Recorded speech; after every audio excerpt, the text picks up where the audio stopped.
आर्थिक साक्षरता म्हणजे काय? व्हिडिओ शेवटपर्यंत पहा. फॉलो केलं नसेल तर फॉलो करा. पहा मित्रांनो, ज्या वेळेस अर्थसाक्षर किंवा आर्थिक साक्षरतेचा विचार येतो त्यावेळेस अनेकांना असं वाटत असतं की बँकेचे व्यवहार आपल्याला कळले पाहिजेत, बँकेच्या ज्या काही रुटीनच्या टर्मिनॉलॉजीज आहेत, ज्या काही व्याख्या आहेत त्याचा अर्थ समजला पाहिजे.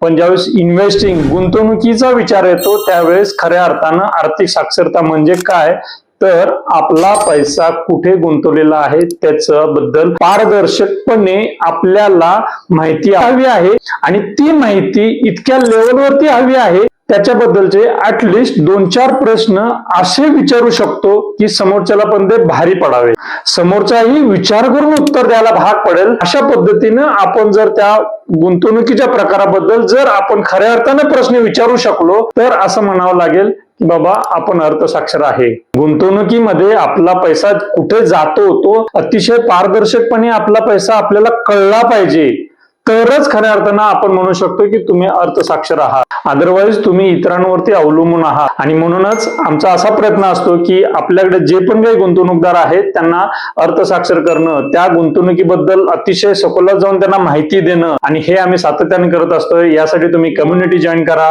धन्यवाद.